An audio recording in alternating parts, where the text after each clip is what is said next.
GHMC में property tax की अदायगी के लिए कांग्रेस हुकूमत ने किया बड़ा ऐलान। तेलंगाना की रेवंत रेड्डी हुकूमत ने greater Hyderabad municipal corporation GHMC के तहत प्रॉपर्टी टैक्स के बकायाजात की अदायगी के लिए सहूलत फराहम की। एक बार फिर 90% सूद की माफ़ी के साथ लमसम टैक्स वाजिबात की अदायगी के लिए OTS पर अमल किया जा रहा है। इस सिलसिले में म्युनिसिपल एडमिनिस्ट्रेशन डिपार्टमेंट की चीफ सेक्रेटरी दाना किशोर ने अहकाम जारी किए। जिन शहरियों के प्रॉपर्टी टैक्स के बकायाजात अदा करने हैं उन्हें इस स्कीम से इस्तेफादा करते हुए टैक्स अदा करने का मशवरा दिया गया है।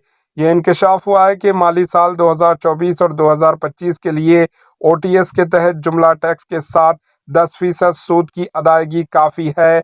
पिछले साल मुतारुफ करवाए गए OTS की वजह से तकरीबन 1 लाख सार्फिन ने प्रॉपर्टी टैक्स अदा किया है। GHMC का इस बार प्रॉपर्टी टैक्स से मुताल्लिक 2000 करोड़ रुपये वसूल करने का हदफ है। तौक़ी है कि इस सहूलत से टैक्स वसूल होगा। Bureau report, AHN news. AHN news के YouTube चैनल को सब्सक्राइब करें और बेल आइकन को दबाना ना भूलें ताकि आपको हर नई आने वाली वीडियो का नोटिफिकेशन बर वक्त मिल सके।